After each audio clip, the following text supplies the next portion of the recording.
Good afternoon, everyone, and thank you for joining us today for the release of the Racial Wealth Divide in Seattle profile. My name is Carla Moreira Strickland, pronouns she, her, hers, and I am a market manager for corporate responsibility at JPMorgan Chase. The Building High Impact Nonprofits of Color initiative and this partnership with Prosperity Now began in 2016 and has since expanded to 10 cities, including Seattle, and has focused on advancing racial wealth equity through the lens of nonprofit sustainability and in partnership with local nonprofit leaders of color. We know well that nonprofits led by and in service to communities of color are best positioned to develop programs, to advocate for policies, and to adopt best practices that originate from the ground up. This team has developed trainings, tools, and research that strengthen not only leaders and organizations, but the sector as a whole.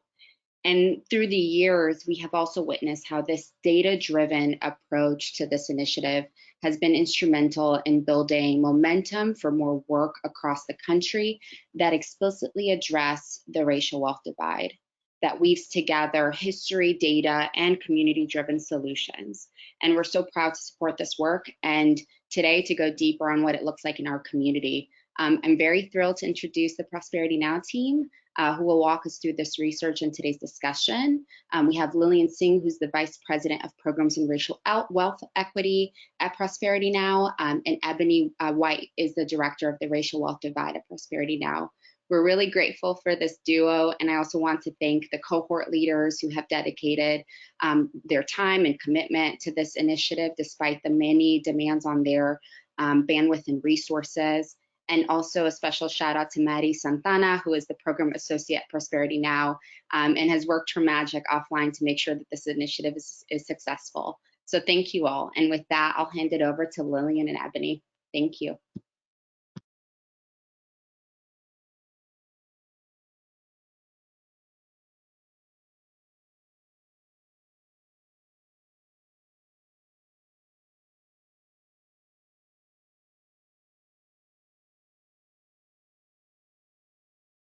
Can't hear you, Lillian.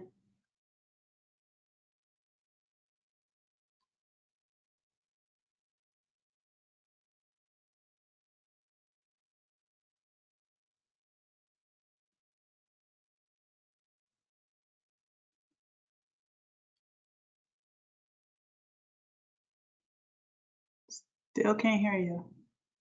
Can you hear me now? Yes, there you go. Awesome. Technology is not my friend today, so it's okay. Welcome, welcome, welcome. As Carla was mentioning, my name is Lillian Singh, and I am Vice President of Programs and Racial Wealth Equity at Prosperity Now. I am so happy to be in partnership and in community with all of you. If you don't know, Prosperity Now, formerly CFPD, was founded in 1979, and we are a national intermediary organization that works in service of organizations locally across the country. So excited to, as I mentioned, to just be a part of this work.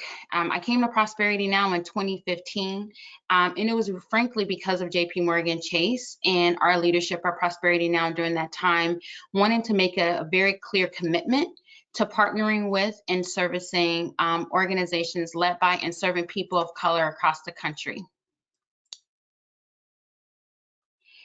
So the Racial Wealth Divide initiative at Prosperity Now has a couple of objectives.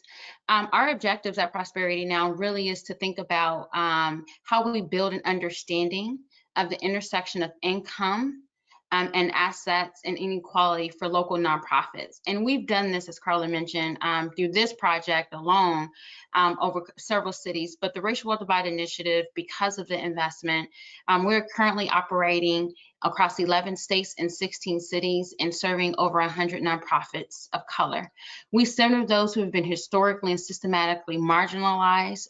The core aspects of our work at the Racial Wealth Divide initiative is to, as I mentioned, to build an understanding of the intersection of income and assets for nonprofits, to expand and establish their social networks in the financial their social networks, their economic and financial, political, capital networks, and to really think about how are we investing in them to improve their relationships between majority-led organizations, asset building institutions at the local level, government agencies at the local level, and funders at the local level.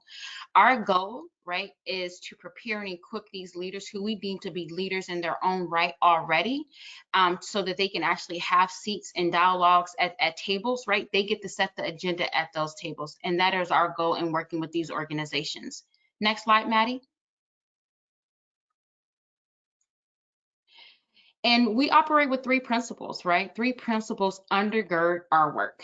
What we believe at Prosperity Now through the Racial Wealth Divide Initiative is that structural economic inequality, not individual deficiency, is the root of racial income and wealth disparity. It is the cause and it is also the consequence. What we know from doing this work over the last 5 years is disinvestment exists at all levels, at the individual level, at the organizational level, and at the institutional level, impacting not just these leaders that we work with in Seattle, but the entire communities in which they are engaging in, as well as the clients in which they are serving. What we know is that life outcomes are predicted by race and by class. And what we fight against is this narrative and this mindset that poor people choose poverty, because we know it's a lie. What we've seen through this pandemic is that low-income people across America are among the most hardworking people, period. And so we are unapologetic about partnering with these frontline Avengers. Many of them are going to be speaking today, because we believe that they are geniuses. We believe that they are the inventors. We believe that they have the solutions to actually address the brokenness in our system. And that's why we show up for them. And that's why I'm so happy to actually launch and kind of talk about, the Building High Impact Nonprofits of Color project. I don't know if you all know, but we dropped a huge report this week, the Ebony White that you'll hear from here shortly.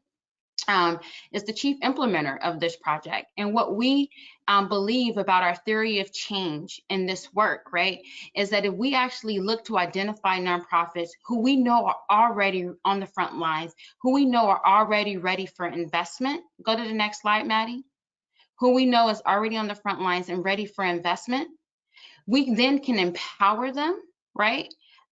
So that they are actually in positions of authority and power, and their voices are heard. And then we look to actually partner with them to transform their systems. The challenges that they face, that we know that they're facing, is that there's a racial organizational capacity building gap. And a part of addressing that racial organizational capacity building gap is rooted in our design. Our design is to actually prepare and equip these leaders with the best consultants that we believe the market has to offer, to support them with everything from financial management to human resource development to communications, etc. Because we don't want the racial organizational capacity building gap to be used as an excuse as to why our leaders will receive smaller grants because they, for some reason, haven't demonstrated their ability to be invested in. What we also know in doing this work is that there's a racial leadership gap, that systemic biases and barriers, not individual deficiencies, limit opportunities for nonprofit leaders of color.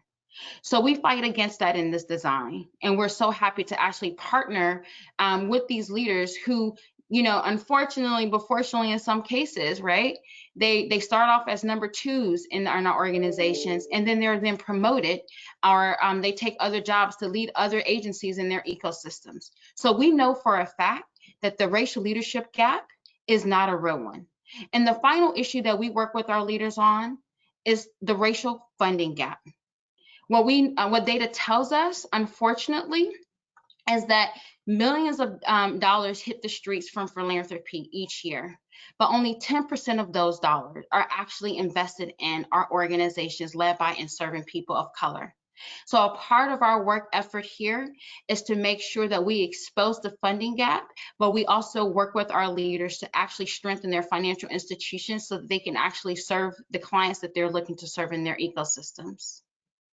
Our core program objectives that we'll be learning more about, one of them is our Racial Wealth Divide program objective later today, is organizational management.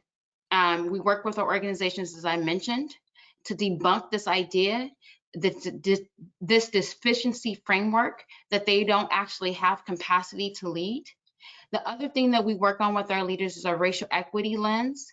And this is really important for us because we want them to be the champions around this language. We want them to be seen as the experts because what we know when we enter these communities, they already are. But the racial wealth divide profiles that we create, and we're going to be talking more about later today, just helps normalize the conversations in ecosystems. And we also work to increase their networks and the visibility of the organizations.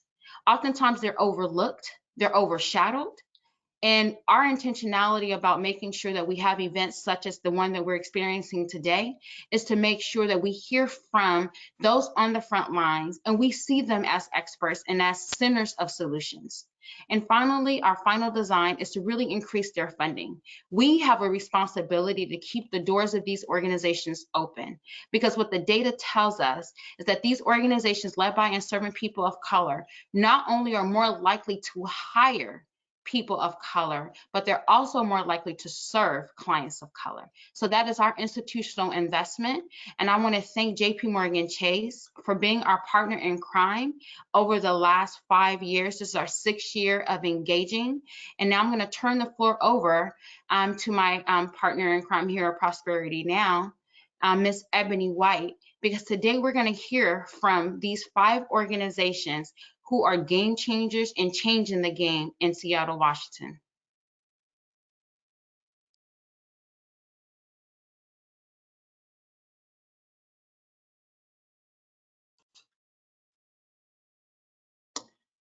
All right, here we go. Hello, thank you, everyone. I want to really thank everybody for being with us today. My name is Ebony White, Director of the Racial Wealth Divide team, and it has really been a privilege to be able to partner, lift up, and support the organizations that chose to say yes to this project during a time of unrest and a pandemic that's been filled with a lot of uncertainty. And today, well, as mentioned, we have had the privilege to work in partnership with JP Morgan, and I just also want to just offer my gratitude to them as well. We have been able to bring this project to 8 cities, with Seattle and Minneapolis being the latest, and to help advance our objective of helping to build an understanding of the intersection of income, assets, interracial economic inequality. We create racial wealth divide profiles for every city that has been part of this program. All of these reports are on Prosperity Now's website and readily available to anyone. You will notice that there is a standard across them. There's a look and feel, and that is because we want people to be able to easily compare across the cities. And if you don't have the profile already, my colleague has posted a link to it in the chat box. And for anyone that is registered, we will make sure that you get a copy of it afterwards. This profile presents data on economic inequities in Seattle and its surrounding region.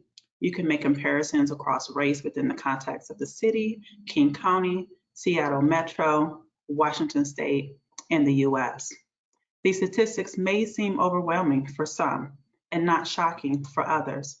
However, we know that with more information about root causes of racial economic disparities, there is greater opportunity to identify those challenges, lift up those best practices, and figure out what policies can really address the economic challenges facing individuals and communities of color. Economic inequality has expanded over the past months because of COVID-19, shutting the windows of stability and opportunities for millions of Americans. And in communities of color, this growing inequality has manifested itself through structural, systemic, and institutional factors that are driving health and income inequities. For those who were already struggling pre-COVID, and while this inequality is so prevalent that it is almost universal, it is rooted and shaped by a unique local, systemic, and socioeconomic conditions. We do acknowledge that nonprofit intervention is not enough to bridge the racial wealth divide.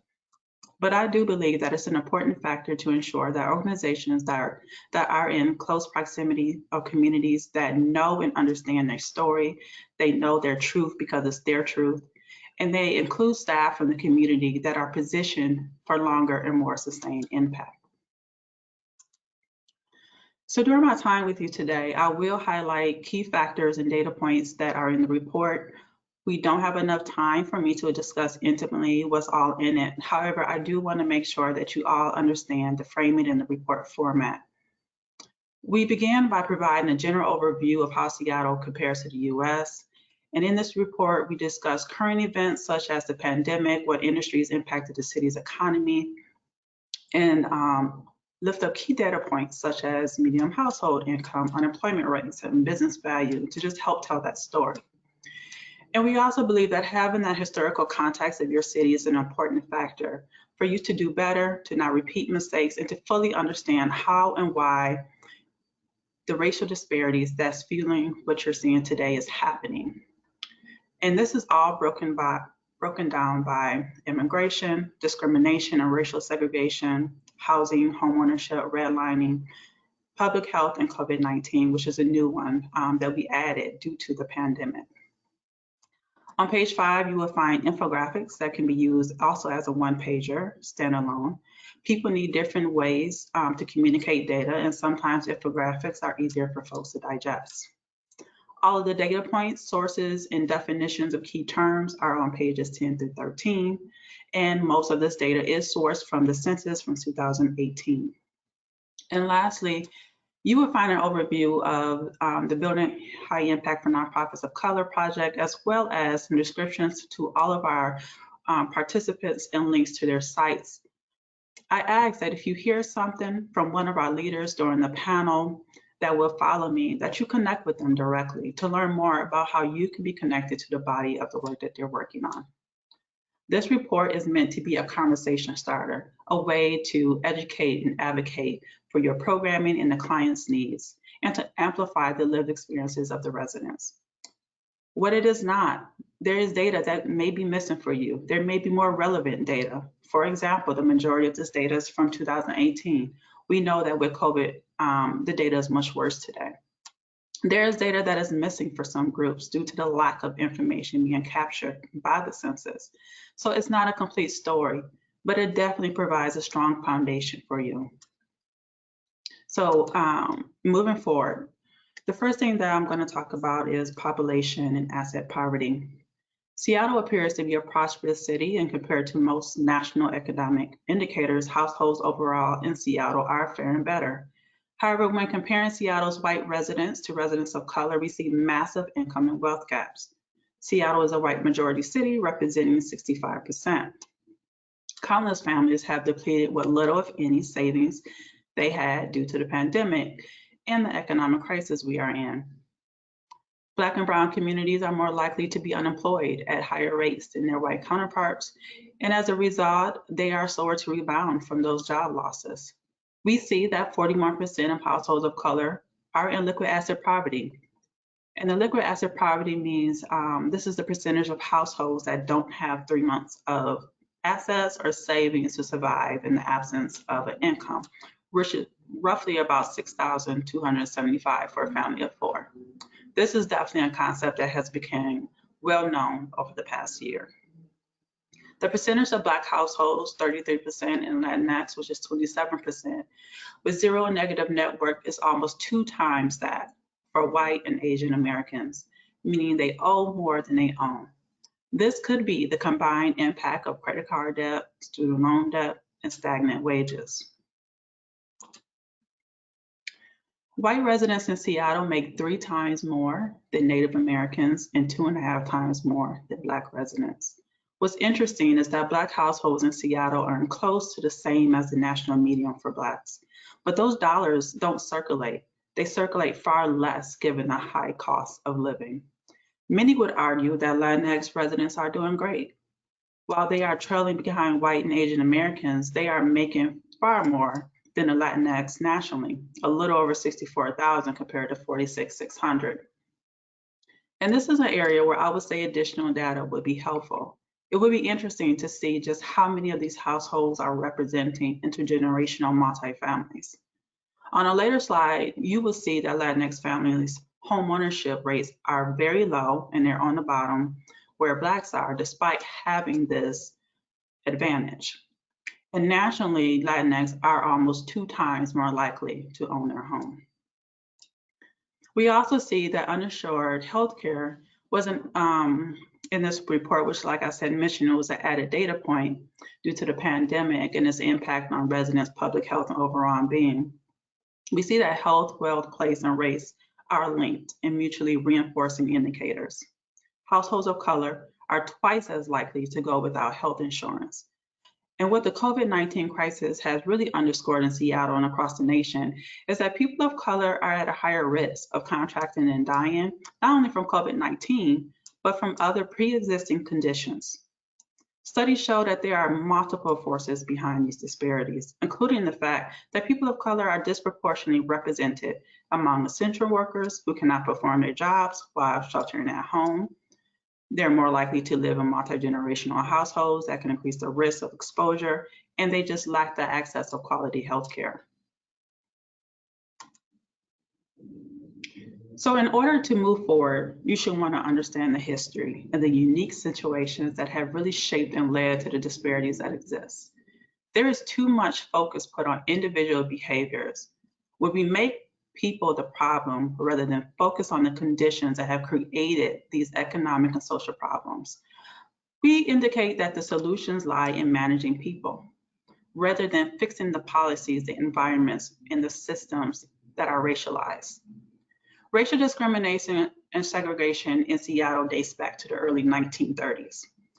Redlining practices that centered around community assessments, they were color-coded and labeled from best to hazardous, so lenders knew which communities were safe and worthy of investments. And of course, the neighborhoods deemed hazardous was those that was of color or Jewish communities. This practice led to racially restrictive convents that prohibited homeowners from selling or renting their homes to people of color, and particularly Black residents. And denying Black residents the ability to own homes impacted families' ability to create and pass down intergenerational wealth that white families have had the privilege of having. So this slide shows the racial breakdowns of neighborhoods against median income, and it really depicts how zip codes are still a determining factor of investments and opportunities across neighborhoods. Seattle has been experiencing rising housing costs. We see that 2 in 3 Black and Native American renters are cost burdened. This means that they are spending 30% or more of their income on rent and utilities. This also contributes to the increase of homelessness and others who feel pushed out of their city and their neighborhoods. And despite making up 7% of Seattle's population, Black residents account for 25% of homeless population. And similarly, while representing just 1% of Seattle's population, Native Americans account for 50% of the homeless population. And during a recent Seattle survey by the National Alliance to End Homelessness, residents did note what they really needed was affordable housing and rental assistance. We also see that homeownership rates are lower than the national average for every resident in Seattle. However, an unfortunate reality can be seen in the gap when it comes to homeownership between communities of color and white residents, where less than 30% of Latinx, Black, and Native American residents are homeowners today. Asian American residents are an outlier in this area. They 43.2% are homeowners. However, nearly 51% of white residents are homeowners today. The educational attainment depicted here is for a bachelor's degree. And overall, Seattle rates are better nationally, and we see that disparities do exist when broken down by race, with white residents 2.5 times more likely than Black and Native Americans to obtain a bachelor's degree. This is an area where I would say data is great and necessary, but you shouldn't depend on it 100% to represent the lived experience of your residents. People may look at this stat and get the wrong idea about Black and Native Americans. There are many factors that contribute to these disparities. And the truth is, education is not always the great equalizer. Meaning for communities of color, it's been a tool to help families advance out of poverty, but it has not proven to eliminate or substantially reduce the racial wealth gap. A recent 2019 study shows that white households with a bachelor's degree are more than 3 times as wealthy as Black and Latinx households with the same degree attainment. And to further highlight these disparities, the value of white-owned businesses, which is a little over $1 million, is 2 times that of the national rate. Locally, it's about 12 times the value of the average Black-owned business and 7 times the value of Native American-owned businesses. And lastly, I would say Black workers are 3 times more likely to be unemployed than white workers. And understanding the underlying systemic causes here is key. Lack of access, discrimination practices, the stability and strength of the labor force, and looking beyond individuals to assessing the systems preventing them from fully participating is where the real work is. I hope that I have been able to provide you all with some key data points to really help ground the conversation of the panel that's going to take place after me. And I also hope that I was able to provide you just a little bit of some of the nuances and the factors that need to be considered when analyzing data. Now, real quickly, I'm not going to go through all of them, but I just want you guys to know that there is a wealth of data in the back of the report. I want you to know that all of the data in the tables that says American Indian or Alaska Native represents Native American in the report. You will see that we have data broken down by population and demographics, household finances, employment and business ownership, housing and home ownership, educational attainment. So as stark as all these findings are, we have to remember that the racial wealth divide is not a national phenomenon.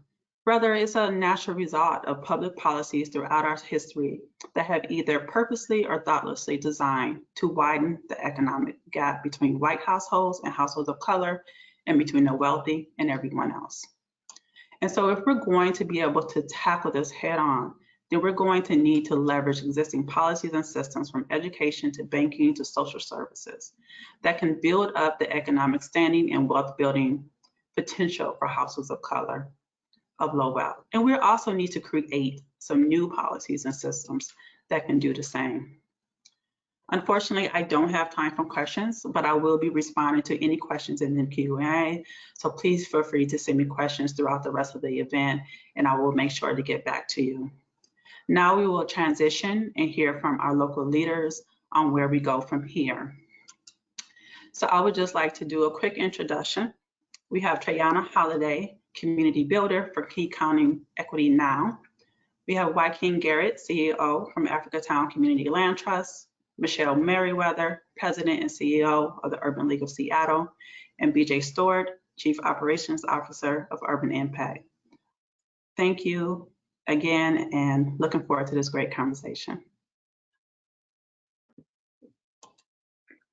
Well, welcome everybody. This is Trayana Holiday here, and I'm so excited to be here. Thank you so much, Ebony, for that amazing presentation, making sure that we all understand the data behind so much of our work as organizations, individuals, staying rooted and connected to our community. So thank you so much for that.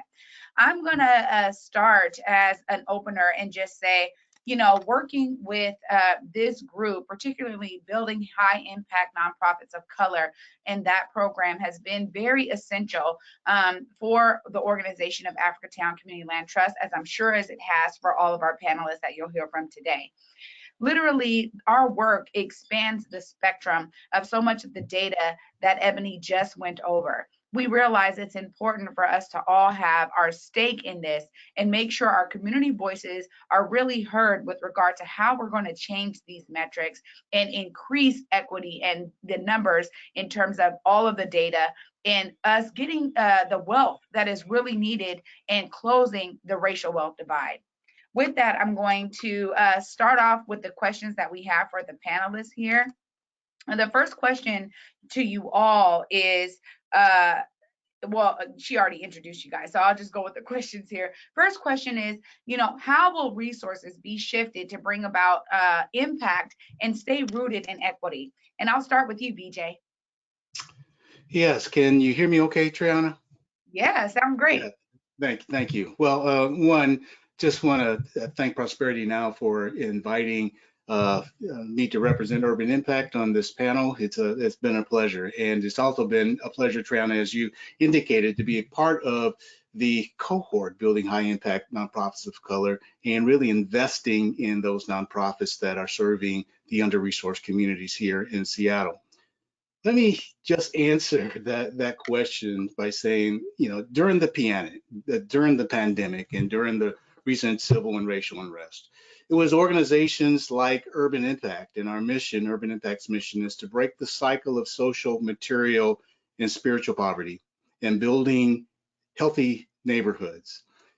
It was organizations like Urban Impact with our, you know, programming, be it economic development, assisting the small businesses and entrepreneurs in Seattle's under-resourced communities. It could look like Rainer Health and Fitness and our filling the health and wellness gap that exists in under-resourced communities. It could be Emerald City Commons, meeting those affordable housing needs, and a variety of other programs offered through Urban Impact. But it was the Urban Impacts, the Urban Leagues, the Africatown Land Trust, and many other nonprofits that really stepped in the gap in terms of delivering services, delivering resources to under-resourced communities. And really what we did is we proved the value that we provide and really fulfilled our respective missions, doing so through relationships that we have with the communities that we serve, and based on the mission-based programs that were already in place.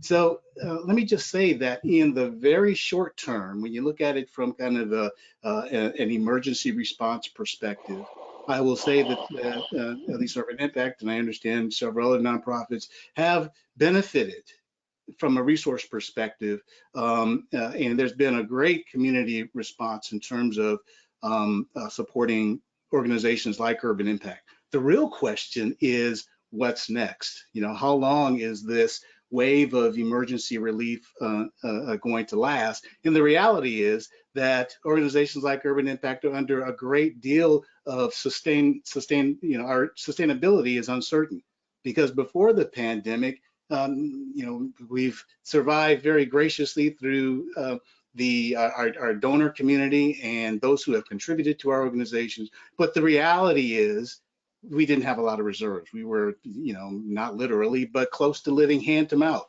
right? Barely making payroll.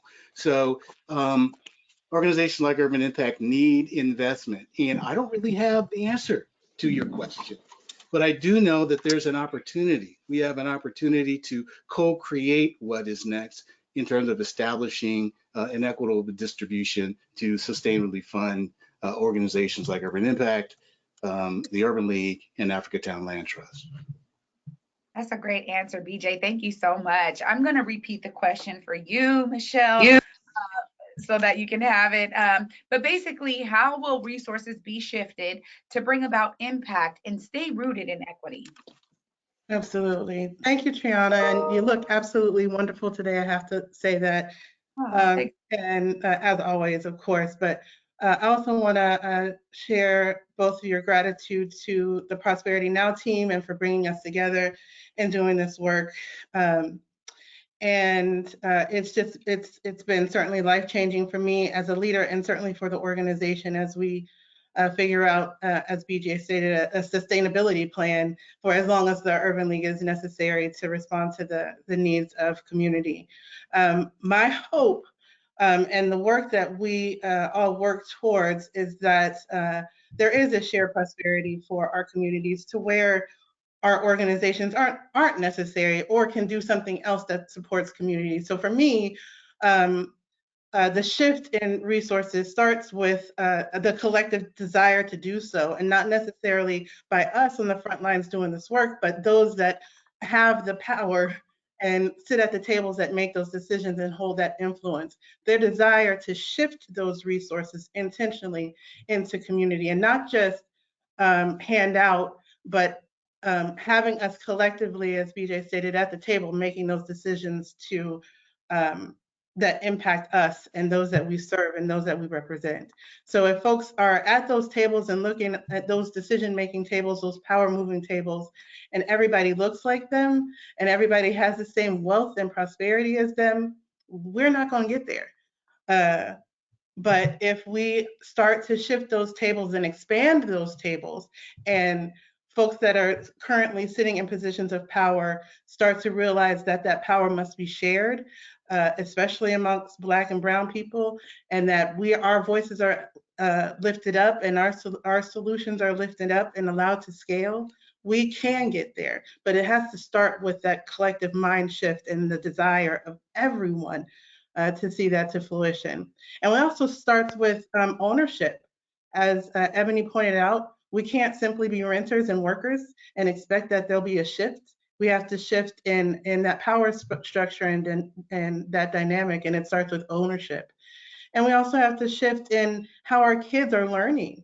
They have to know how credit works, how building businesses work, how entrepreneurship works. And most of that isn't taught in our schools. We have to teach our kids about generational wealth and how to own homes. And of course, as Ebony alluded to, is educational attainment, but not just textbook, but real world. And that goes back to credit and budgeting and all of those other things.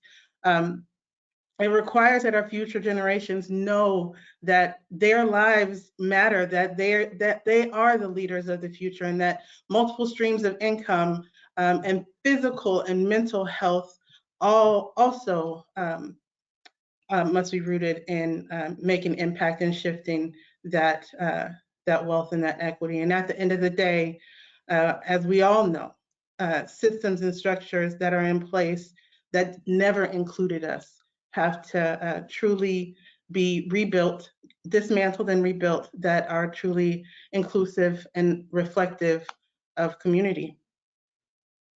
Thank you so much, Michelle. I agree wholeheartedly. And I see that White King was trying to make sure his technology is working. I think he was trying to get on audio and camera.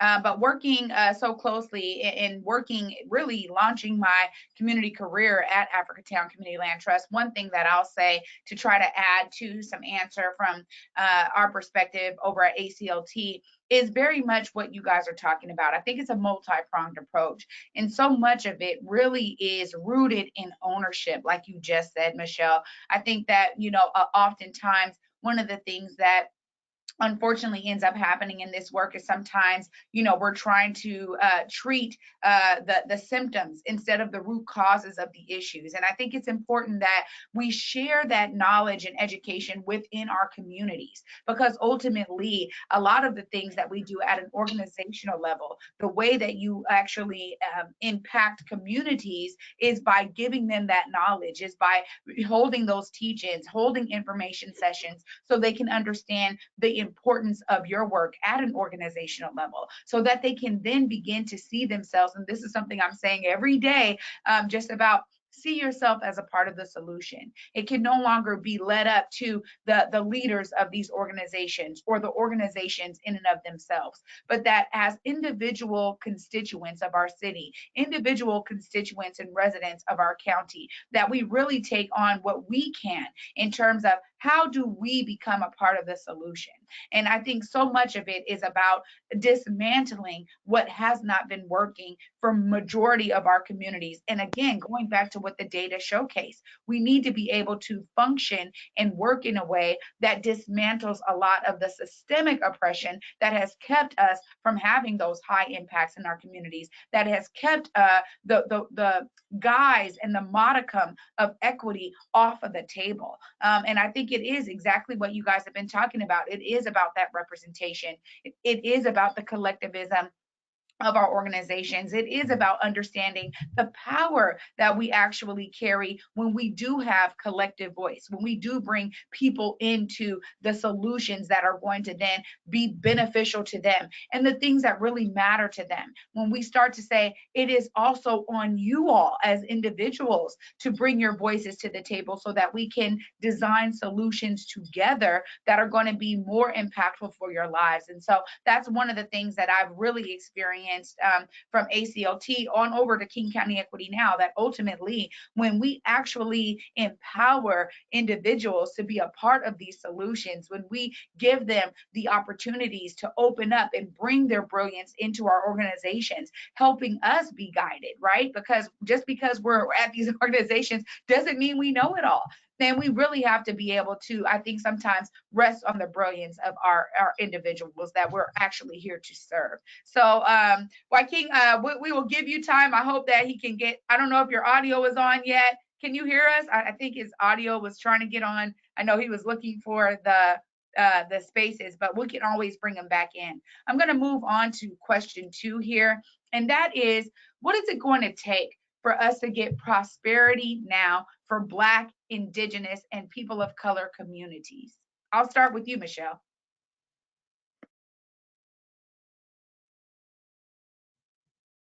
Thank you. And, you know, preach, sister, preach. Let me just say, a lot of the answers that to this question you already shared. It is, one, a desire for us to do so from all levels, top on down, bottom up, etc. But we need to move from the top down system to a bottom up. And as you stated, it has to be an individual inclusiveness. Everybody has to be a part of it. Everybody has to see themselves in it, and know what that pathway, what it takes to be on that pathway. As you know, the last year has taught us and has brought us, we have to start listening to community, the business owners and their needs, and respond accordingly. We already know that the solutions are here. We just need to be provided the resources to scale and the spaces to do so.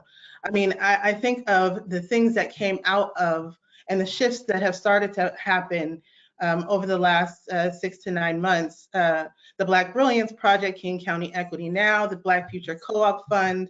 And if we had more time, I can certainly break down what the great work that all of those are doing to bring about prosperity for Black people in particular. But I know that there's others. I know that Communities Rise is building a collective of executive leaders in the nonprofit industry that are working hard every single day to make sure, across the state, every single day, to make sure that that those that are leading this work from a nonprofit level have the resources and tools to do so. But as you stated, it's more than just us. It has to be more than just us. It has to be the families that are struggling every day to make ends meet, to see themselves in this work. It has to be in the mom and pop business that struggled so much through the pandemic because they didn't have the capability of a website, as simple as a website, to share their business across sectors and to shift how business is being done in this pandemic. So, you know, the work is being done, again, with organizations like yourselves and the Black Brilliance Project, Black Future Co-op Fund. It's being done. Those just have to be elevated, lifted up, shared across, and provided with the resources to do so. So it's going to take all of us. There's no one organization, one person, one individual. It has to be a collective. It has to be a desire, and we all have to dive in and do the hard work to get us there. Thanks so much, Michelle. Agree 100%.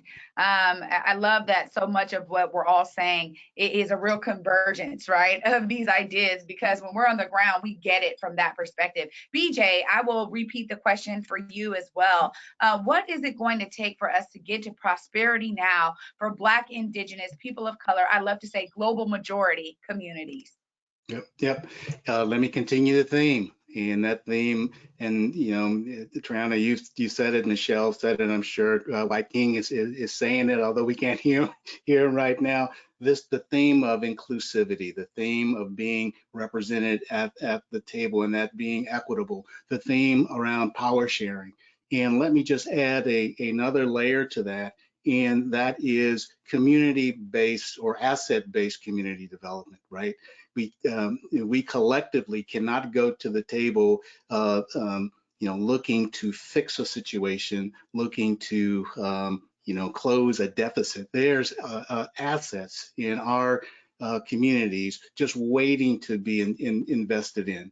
And it really comes down to, with those kind of overriding themes, it comes down to an all hands on deck situation, right? Not just Black hands, not just Black, Indigenous, people of color, BIPOC hands, but all hands on deck. And in Prosperity Now, really being a one relationship, $1 at a time proposition.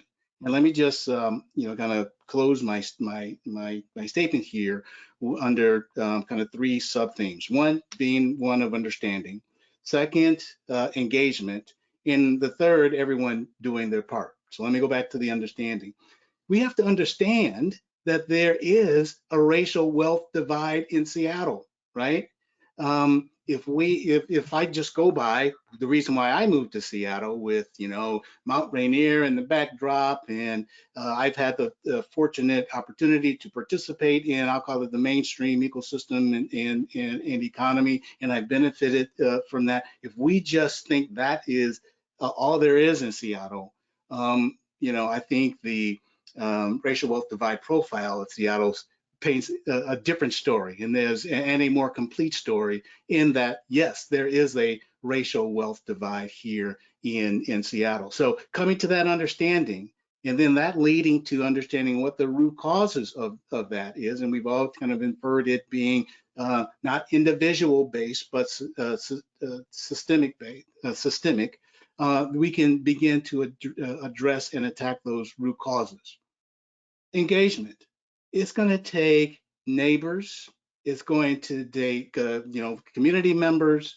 It's going to take everyone coming to the table, reaching out in relationship. Really starts with relationship, and that's where that theme of one relationship at a time comes in. One relationship at a time, building trust, and that trust then leads to authentic sharing of, authentic conversation.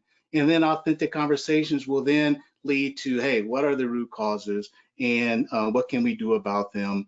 And understanding where the assets in the community already exist, so we can bring investment to those assets. And then everyone doing their part, exercising their interests, exercising their passions in community. And I'm not talking about, those East Siders over there, or the folks on the North Side, or the folks on the South End. I'm talking about all of us coming together to invest in Seattle, right? And as the tide rises, all of us will be able to participate. All boats will rise in the rising economic tide and community tide. As overall we're prospering, and we're all able to participate in that. So it kind of goes back to one relationship at a time. I love that, BJ. And was trying to chat with White King so he can kind of know where to log on, but I know different computers may have a different configuration. There we go, White King. Your mic is on at least. Please, would you like to answer this question here? What is it going to take for us to get to prosperity now for communities of the global majority?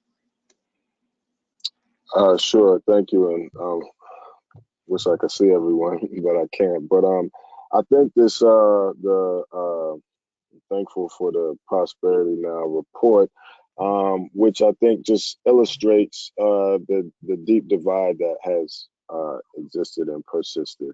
The report makes very plain the reality of Jim Crow apartheid that does persist in Seattle, despite, a very liberal and progressive brand, which has given an illusion of inclusion, right? And when we look at the numbers that are, illustrated here, we look at, the global pandemic has put these things, front and center, and as well as the uprising for Black lives over the last year. And really, I think it's going to take very bold and unprecedented investments and shifts in resources and capital. We see the gap, and it's not due, as Ebony and Lillian eloquently stated, it's not due to anyone's deficit in hard work. We know that Black people work very hard, harder than anyone, for 300 years and built the wealth of this country. And at the end of that wealth, end of that time, they were not able to benefit from their labor capital, which generated the wealth, and that wealth was now distributed to others. And we know that, there has to be a reckoning with that reality, is that this is a systemically engineered state of socioeconomic relationships between our communities that took place. And as that is reckoned with, then steps to remedy that, steps to repair that, there has to be focus on, reparations. When you have institutions which have benefited from such maldistribution of resource over the years, institutions such as J.P. Morgan Chase, which, came forward and looked at the fact that it had, a role in slavery and the enslavement of Africans and benefiting from that economically. And so in order to really move towards prosperity and a new normal rooted in equity, there does have to be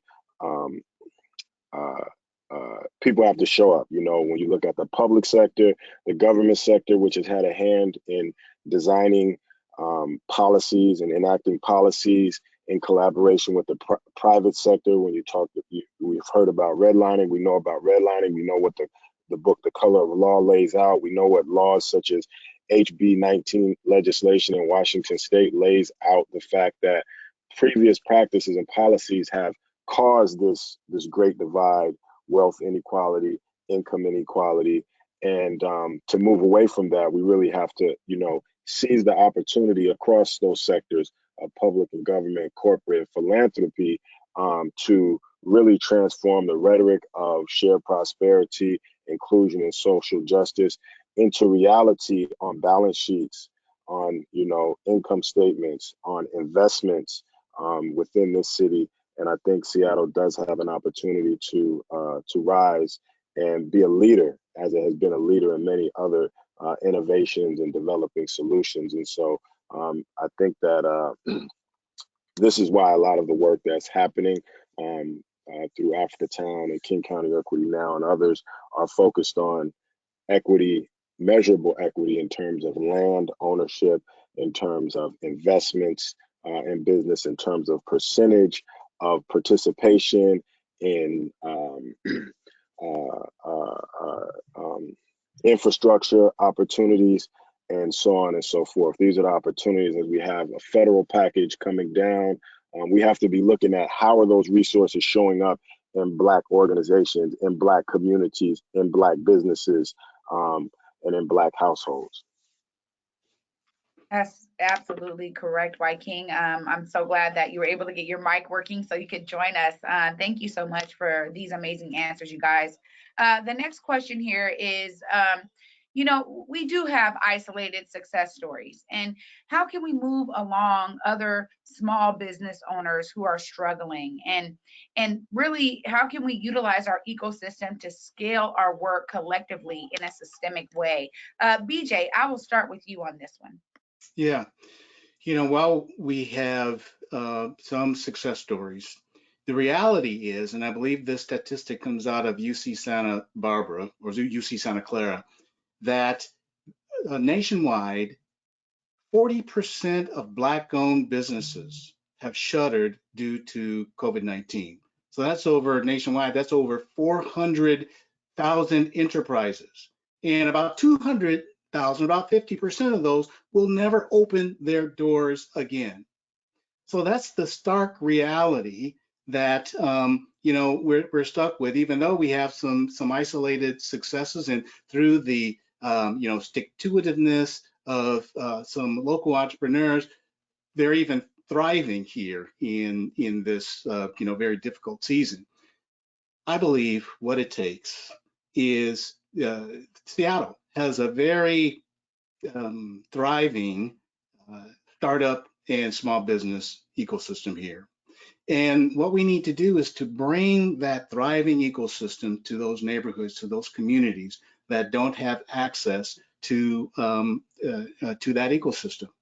And just let me say, in Urban Impact's work, we have a couple of programs. Our Sharks at the Beach Entrepreneurship Program, which focuses on early stage enterprises or ecosystem micro enterprise startups, folks who have a nugget of an idea but don't know how to lift it, or existing small businesses, assisting them through our Small Business Accelerator. We've identified three gaps that can be addressed. And one is the relationship gaps. Folks just don't have the relationships that enable them to garner the resources that they need. The SBA has a stat that less than 1% of startup capital goes to Black entrepreneurs, less than 1%. Well, that's an indicator that they don't have the relationships to garner that resource. There's a significant information and knowledge gap. A recent Forbes survey indicated that 70% of small businesses BIPOC-owned small businesses in under-resourced communities, 70% indicated that they don't have the information or knowledge to address the business issue that they face on a daily basis. And then that same survey indicated that there's a significant cash gap. 2/3 of small businesses in under-resourced communities indicated they don't have the capital or the cash to grow and sustain their enterprises. So, and we're not the only ones doing this, but investing in programs that build social capital through mentorship and coaching, like we're doing through our Sharks at the Beach and the Accelerator programs, building knowledge capital through very practical business training. And the bottom line is building financial capital by providing financial resources to those entrepreneurs. Hey, it works.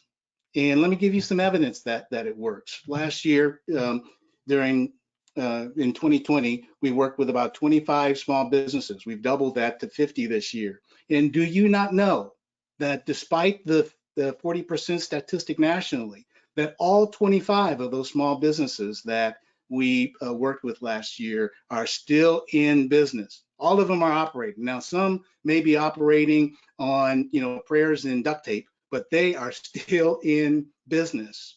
And we were able to generate resources, not generate resources, but funnel resources and information to those entrepreneurs that help them in that process. So it's really investing in those local organizations like the Urban League, like Urban Impact, like Africatown Community Land Trust, who has the relationships with the local entrepreneurs, to invest in them, building that social capital, building that knowledge capital, building that financial capital. And it all can't be done in isolation. It all requires us to come together, this ecosystem that we know is here. Seattle is one of the top startup and small business communities in the country, but bringing that to the under-resourced communities. Note, I did not say underrepresented, although we are. I did not say under capable. I said under resourced, right? So bringing those resources to the table and investing in these local entrepreneurs. Yeah, absolutely, BJ. I think, so right about that.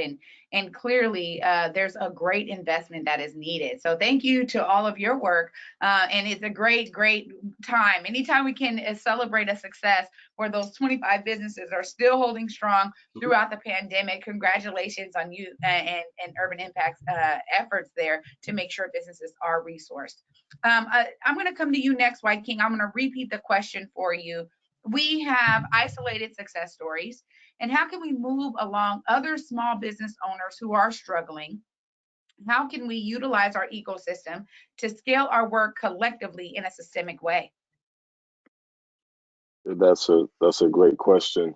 And we see this very vividly in our work at Africatown Community Land Trust, acquiring and developing land and property to facilitate affordable housing, commercial space for people to live, Black businesses to stay in the community. And through that, we have an equitable development framework, which guides us and allows us to measure our impact around equity. And we define equity as ownership.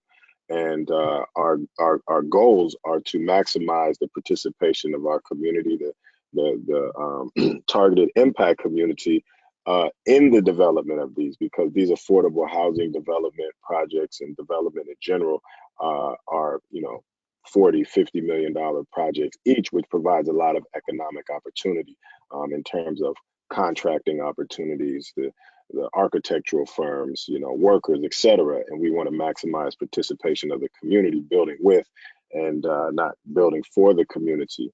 And then prioritizing those who face displacement, have already been displaced, to either come back to the community or stay in the community. That's both residents as well as businesses. And one of the things that we faced and faced significant challenges with as a developer, and then striving to support our contractors and our businesses, is access to capital. So again, you know, the capital, which is often tied to history or wealth, is the barrier, right? For and I'll just say that, you know, William Gross was a developer. He's the founding pioneer of the Central District. He was a Black developer in 1882, before Washington was even a state, right? And he was part of rebuilding the city after the Great Fire. And he established a Central District as a place for African Americans to settle when he bought land from Henry Yesler. And you know that there is not a significant a Black developer of scale to do the projects in the state now that we are aware of.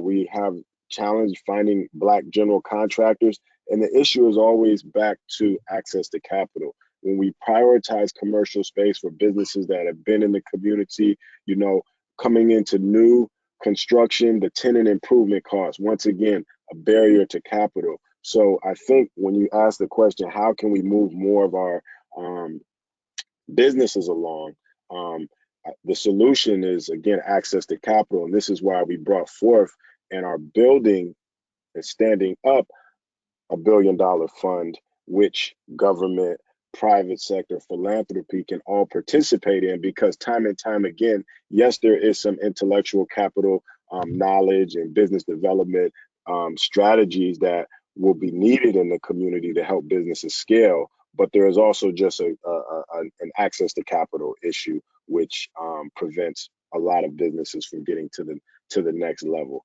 And so I think the focus, again, should be around combining the knowledge sharing with actual access to capital. And we think we have a strategic solution to bring that to bear. Another thing I would offer is that many of the institutions, you know, both government, nonprofit sector institutions such as universities, hospitals, you know, just right there in the Central District community where we're focusing, but other areas in the city as well, that say they have, you know, aspirations for, you know, racial equity and inclusion.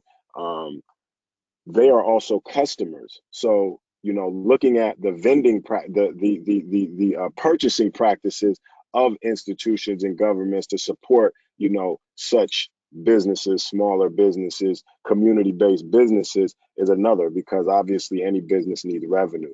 And these are large customers in the community, and they should be looking at how are they sourcing vendors directly from these communities. So that's an opportunity as well. So access to capital, and then looking at how many of the large customers and institutional customers and corporate level customers in our community are spending their dollars to bring about the growth of small businesses.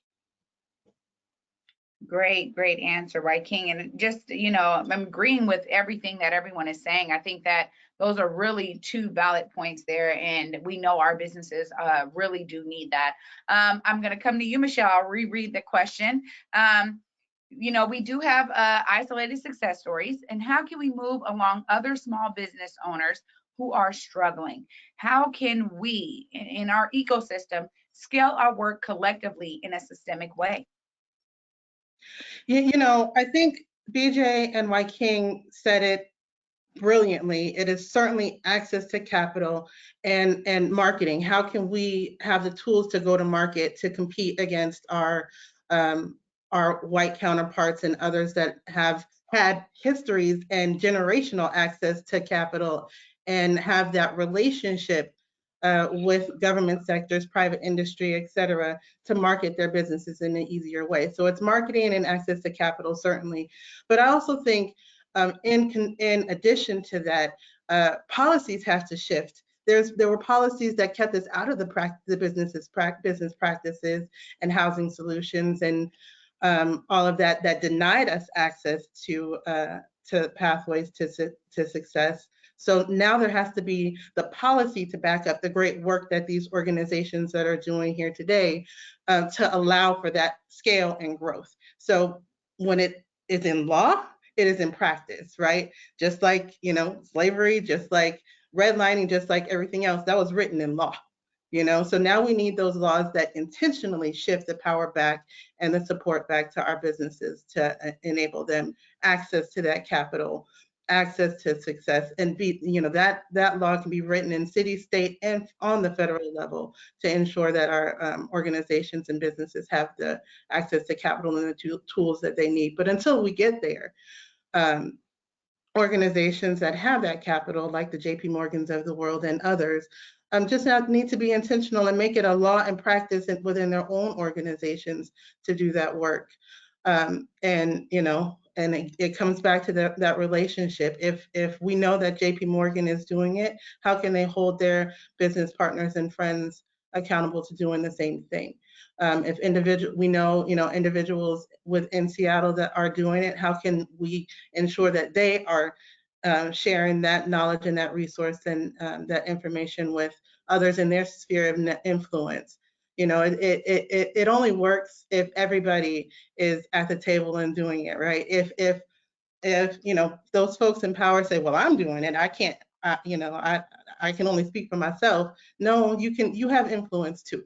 You know, you have power, and you know that you do.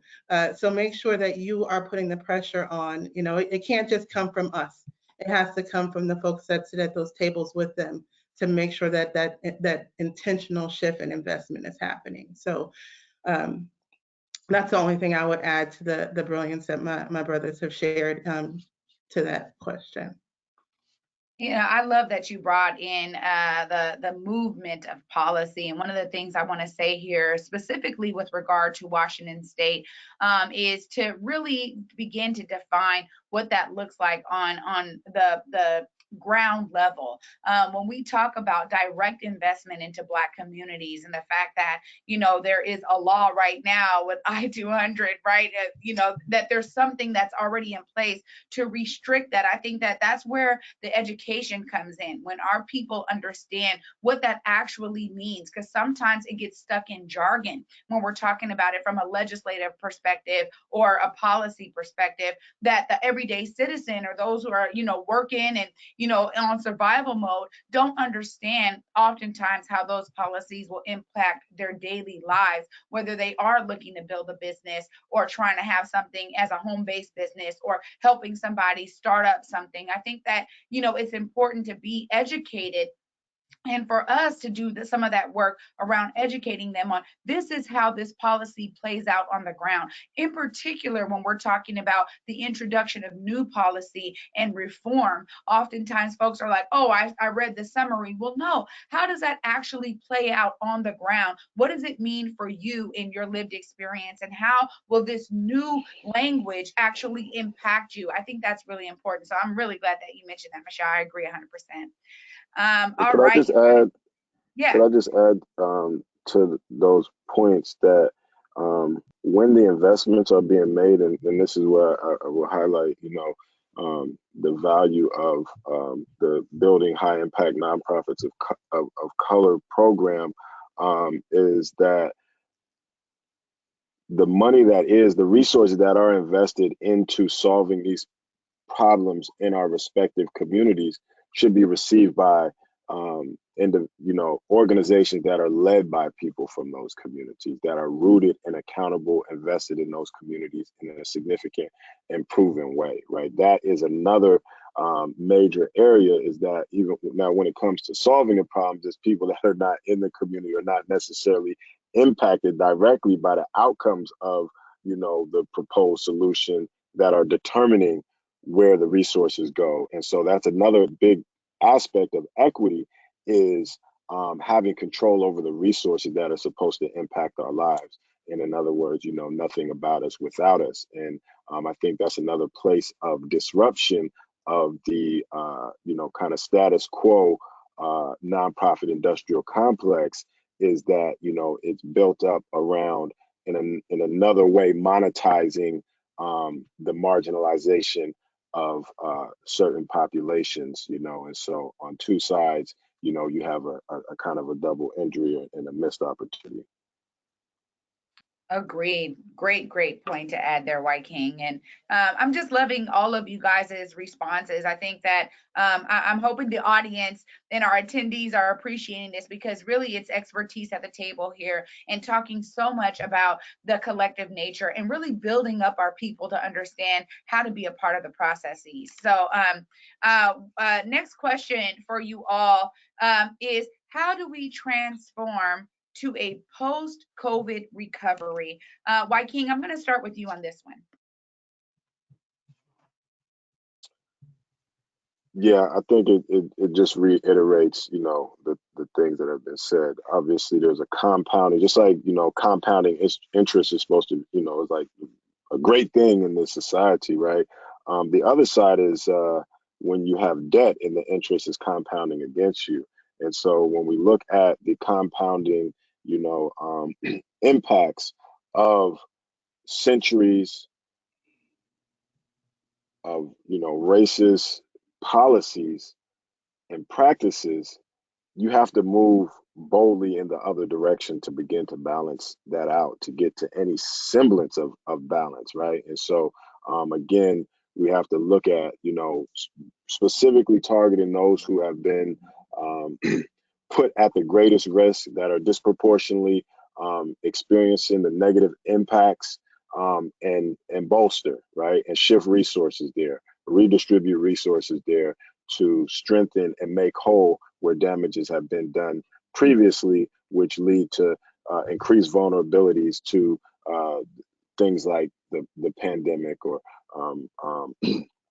other forces and factors that are at play. So I think, you have to address those head on, boldly, focus. The problem solving. Here in Seattle, we have 3 companies that are in a space race to build, condos and communities and Mars and the moon. So we know that there's the brilliance, the financial capital to invest in and resource these things are present to be able to solve much easier problems, like, how communities can grow and thrive in place, how can we build a new normal rooted in equity, and how can we strengthen those that have been made more vulnerable through past policies and practices. So I think there's a role for the government, public sector, there's a role for corporate sector, there's a role for philanthropy to show up in a different way in terms of designing and building a new normal rooted in equity and founded in, again, moving equity and focusing on measurable investments and outcomes. Thank you, White King. Great start to this question. BJ, I'll come to you next. And the question is, how do we transform to a post-COVID recovery? Yeah. And Triana, a timely question as we, kind of see the light at the end of the tunnel, and it's not over yet, but the post-COVID economic recovery is right around the corner. And as we look back in history, right, we go back to 2010, 2012, in the post-Great Recession economic recovery, 70% of new jobs created were created by small businesses. That is, those enterprises with less than 20 employees. So what that suggests then is that we have a big opportunity and we have a big risk, right? Because more than likely, it's going to be the same in our post-COVID environment. It's going to be small businesses that will generate what? We had a net loss of over 10 million jobs. Well, guess who is going to be generating and replacing those 10 million plus jobs? It's going to be small businesses. And if we scale and fund the efforts that are already underway in organizations like Africatown, Metro Seattle Urban League, Urban Impact, Communities Rise, and White Center Community Development Association. And I point out those organizations, because there's many others, but those are the 5 organizations that are participating in Prosperities Now, building high impact nonprofits of color, and investing in those organizations that are already on the work on the ground doing the work, so that those efforts will be adequately funded and scaled, right? We'll be taking advantage of the opportunity that is presented before us. If we don't, then the racial wealth divide will just continue to grow, and Black-owned enterprises will continue to be left behind, and the racial wealth divide will continue to grow deeper. And who knows? Who knows? You can't fathom the outcome of having an even wider racial wealth divide. So I choose to think optimistically, right? So I invite thee to taking advantage of the opportunity and partnering with the organizations that are already on the ground doing the work, and investing, funding, and scaling those efforts. Awesome. And here we go. I think I'm gonna bring it on to Miss Michelle. This is our last question for the panel before we get into some of the questions from the audience. How do we transform to a post-COVID recovery? That's a fantastic question. I think I first have to say that I loved Joaquin's statement about we are trying to solve really difficult things like putting people on Mars and building houses on Mars. It is, when you think about that, it is real easy to figure out our issues right here in Seattle. But I will say we can't fully transform until we stop the high rate of death that COVID is causing amongst our people first.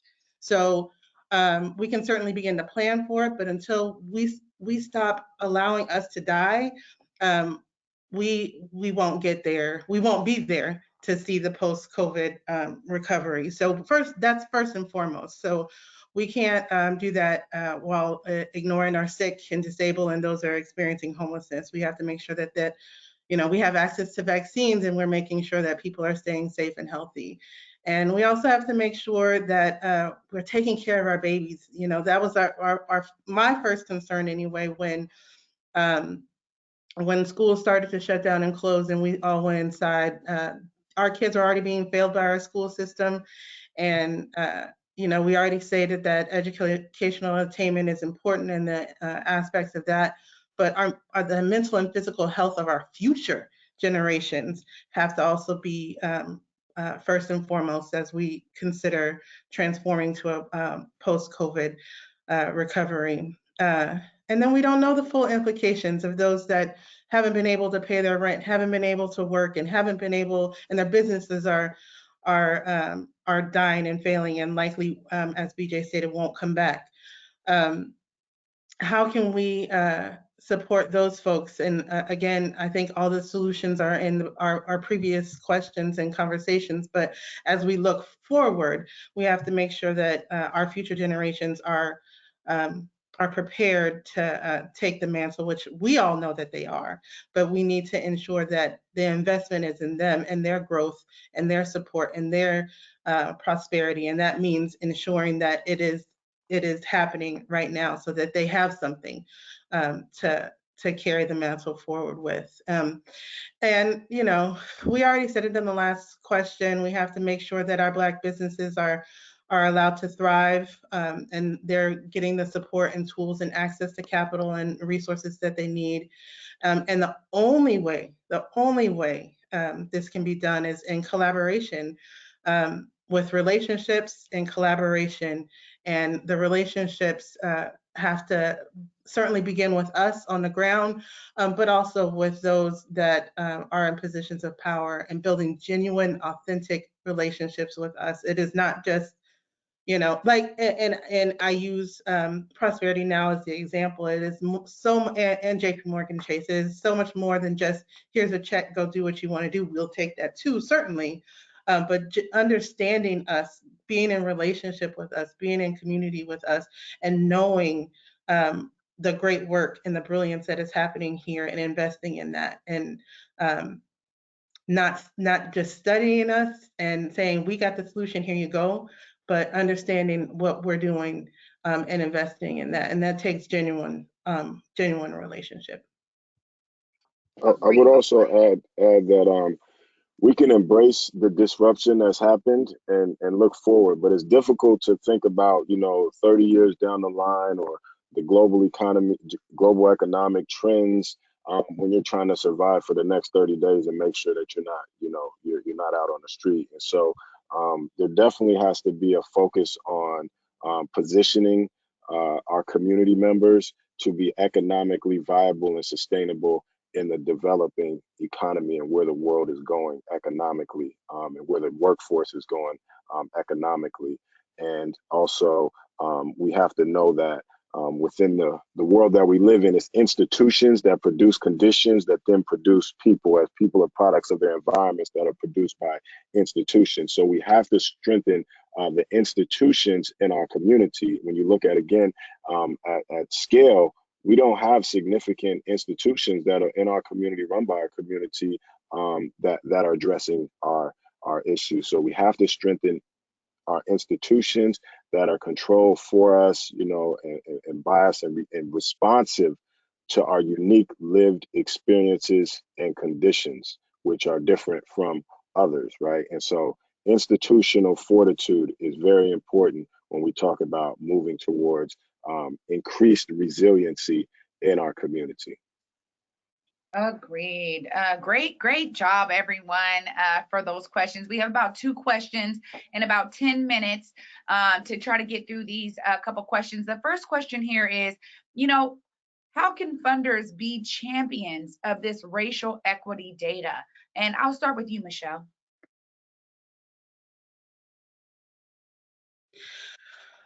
How can funders be champions of racial equity data? I think it goes back to what we've been saying. It's listening, building genuine relationship. Don't stop at just the data that's on the page. Get to know us and the work that we're doing, and help us scale and elevate that. I think where organizations and corporations and government often fail is we stop at the data. We got the data, we're good, we know what needs to be done, but that it can't stop there. We have the data that demonstrates, on paper, on surface level, what the issues are. But if you dig deeper, if you hear the stories of the people that are impacted, if you get to know through us or directly, however you need to do it, what is really happening and what this data is really demonstrating. You hear about the kids, when everybody was just like, shut down the schools. Well, at school is where most of our kids get breakfast and lunch. When you shut down the schools, how's that going to impact them? When you shut down the whole world, how are our businesses going to survive and thrive when they don't have access to internet and et cetera, et cetera? So those stories that truly back up and support the data. So I say, not only champion the data within your sphere of influence, but get to know us, and our stories and our work, and invest in that. Also invest the time and the resources in getting to know what is really going on that supports and backs up that data.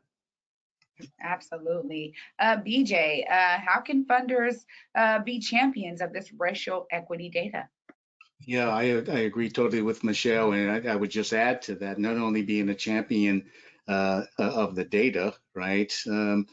but really understanding that data, not only the stories that behind the data, as Michelle indicated, but then understanding what are the root causes of, you know, whatever the data is telling us, and then investing in those organizations that already have boots on the ground, who are already doing the work, who already have the relationships, and to whatever degree that there are barriers relative to funding and investment, you know, deriving solutions to lower those barriers and reducing the friction relative to investing and funding the organizations that are on the ground doing the good work. And we have already proved the value, right? It wasn't you know, the government that, you know, walked the final steps to the doorway of serving the community in the last year, right? It was the, you know, community-based organizations that did, you know, that completed that last mile and, you know, shook the hands and opened the doors. So, you know, reduce the friction and invest in these organizations. Great.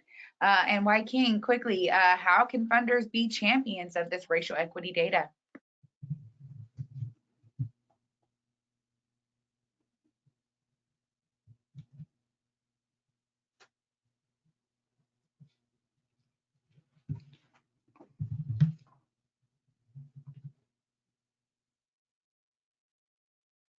We can't hear you. I don't know if you're still muted, White King.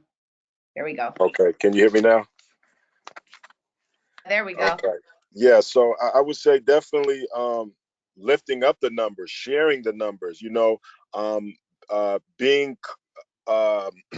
joining in and sounding the alarm that we are in a state of emergency, because many people may not, you know, see that, you know.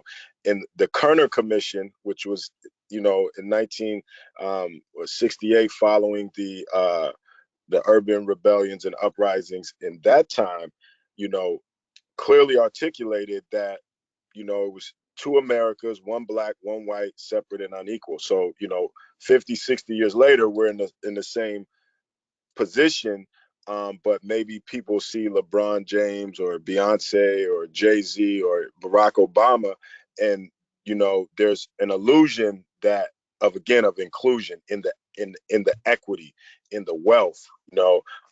And so it is important to bring out numbers, as Prosperity Now has done, you know, but then we have to move beyond just awareness to real strategic action that is, you know, held accountable to key performance indicators. How do we measure? Another thing is important to disaggregate the data.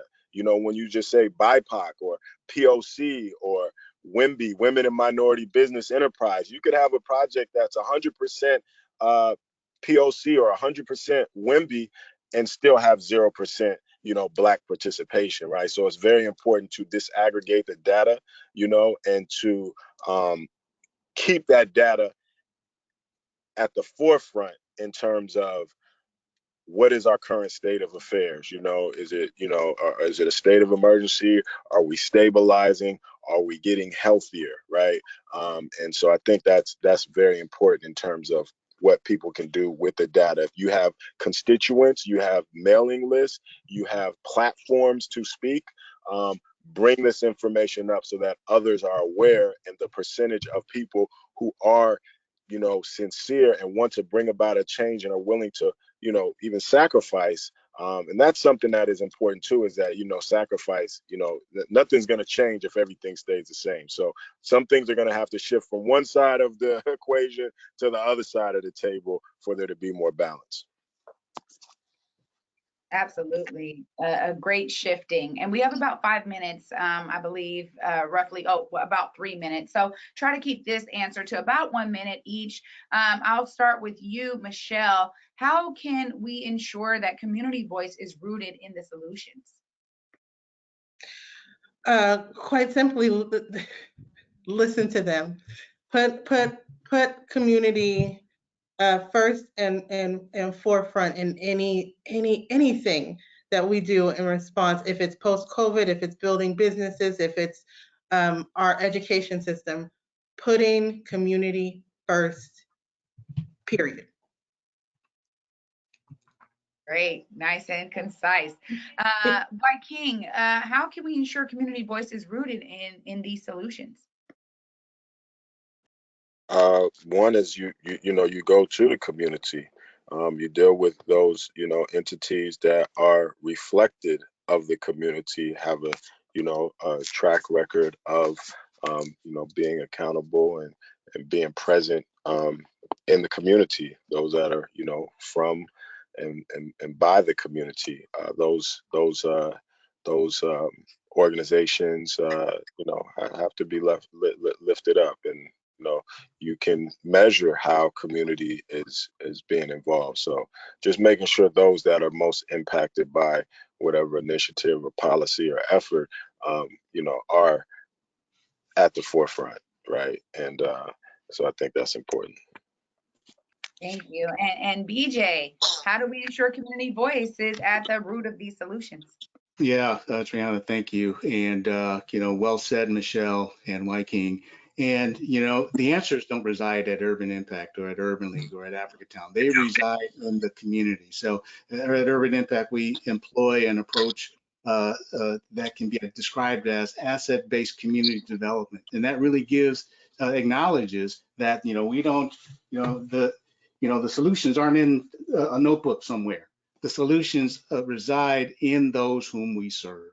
So it's being servant leaders and seeking engagement, seeking involvement, seeking a relationship with the communities that we serve, and mining, supporting, and capacity building in those communities and in those who have the answers. Absolutely. And I just agree with everyone 100%. I think so much of this, it goes back to a bit of what I think we've all talked about here is true, genuine relationships. And as organizational leaders, as folks working in organizations, it's important that we are connected to those communities and building those relationships to ensure that community voice is at the heart of what we do and what we're bringing as we are in service to community. So I agree with all of you 100%. Thank you to all of the panelists. It was an amazing presentation you guys all gave, great answers to the questions. And I really do hope that the audience was just as inspired as I was by you guys' work, your effort here to stay plugged in and be really effective in your communities. Thank you all for being panelists today. And with that, I'm going to move into our next section here. And it is my pleasure to introduce Miss Chelsea Richardson. She is writing the electrical current that flows between words and the spiritual world. She grounds her work in the notion that her role as an artist is to tell the bittersweet truth. She is a mother, a teacher, and a poet. In October 2007, she had the honor of winning the Gwendolyn Brooks Poetry Slam at Chicago State University. In 2007 and 2011, and then in 2016, she earned a spot on the first Women's National Poetry Slam team stage to compete against some of Seattle's greatest female poets. In 2019 and 2020, she was awarded the role of Master Poet by the Center for Washington Cultural Traditions. You may have seen or heard her work in Poetry on the Bus, Intersections, an Interdisciplinary Journal, and performing with the Griot Party, founded by Logic Amen, or Alchemy Poetry Series, created by Ivo Barton and Ben Israel. She holds a BA in creative writing from the University of Washington and master's in teaching in English education. She currently works as an educator at Nova Alternative High School in Seattle, Washington. Please join me in welcoming Miss Chelsea Richardson. Hi. So I'm going to share a piece with you that I wrote. Can you all see me? Yes, you look great. Thank you. Okay.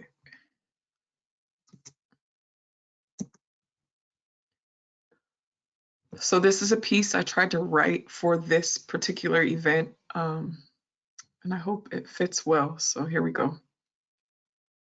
What does the fire in your belly look like? Is it a smoldering ember? Is it drunk with oxygen? Is it white teeth always disguising the hurt? Is it dying? The answers are spilling from your eyes and into this dream that is not so much a dream anymore as it is a mission to watch the tables turn.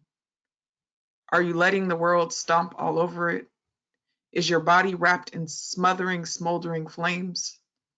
Does it climb up the stairs at night and roll past the threshold, catching its feet on the rug? Is it a fine shred of lies?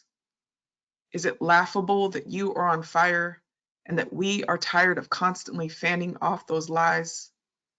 Do your bones ache? Embrace centuries of indigenous Black and brown people, gaze at them like a photo lost and found, read about them in history books and revel in their golden ages and forget that they are still people who are still here. We are still here, holding up a sign that says, "Don't stop now, don't look back. Prosperity now means the present." It doesn't mean we wait for presidential candidates to tell us there is no fire, no kindling, no matches, gaslight us into thinking that if we just use a fan or throw water at this blaze, crops might grow here for us, even after the fields are gone. We don't wait to matter because we are matter. Is the world swallowing you like the mouth of a hungry dog? Are you drunk with oxygen? Does it sit behind your desk waiting to scream? Are you the belly and the dog and the fire and the ache? Where is your heart? Is it climbing out of the flames? Are you holding it like a match, waiting for the right second to let yourself burst like a god, a big bang birthing stars and galaxies? Are you a flame and or the table, waiting for the harvest to serve its attendees? In a house that is furious that no one is willing to save the seats? Seats built by people whose hands are still tender to the touch, a house that will always serve as a foundation. Without the foundation, the walls will bow and cave, the porch and stairs will sag, the doors will stick and the chimney will lean, but there will still and always be the flame. Where is your flame? What does it look like in your belly? Thank you. Wow, Chelsea, thank you so much. It was very much on point. Ding, ding, ding. Thank you. Thank you so much for creating that piece for us today. I think we're all the more better for it. Thank you. And with this, you guys, I will close us out today. I want to just say a couple of things because what we've actually witnessed today is, again, I think the power of collectivism. We talked about it a lot during the panel, and I want to say that that is one of the things that walking away from the Building High Impact Nonprofits of Color program is providing me with, that we all understand we are bringing our brilliance to a sector that is very much in need of our brilliance. And those sectors are multiple pieces of one whole puzzle that we are all working towards when we talk about Black liberation, Black equity, when we talk about really disrupting the racial wealth divide. Period, point blank, what we heard from our panelists today and throughout the presentations from Ms. Lillian and Ebony is that it is important to do this work as a collective body, bringing in philanthropy like JP Morgan Chase, who has access to lots of capital that is so needed on the ground. When we talk about the work of all of the individual organizations and their staff and their volunteers and their community members, that it isn't just from one level that we see this work. This is a continuation of what so many throughout the generations have poured into and put forward to really showcase that together we can create new solutions and create a way of disrupting all of the data that we saw. We have actual knowledge on the ground. And when we share that knowledge within our communities, when we empower individuals to be a part of the solutions that they seek in their homes, in their children's schools, in their corporate places of work, that right there is how we make effective change. Together, we do this. And one of the announcements I really want to make is that we will be having a communication about another racial wealth divide summit that's going to be coming later in August to focus on the roles of philanthropy, effective collaboration across sectors, and policy and advocacy to bridge the racial wealth divide. Goes back to what I'm saying here, that it is very true and it is clear through all that has been presented today that it takes us all. Thank you guys so much for joining us. It was my pleasure to moderate. Thank you all for participating in this Racial Wealth Divide Summit. We are so glad that you guys were with us.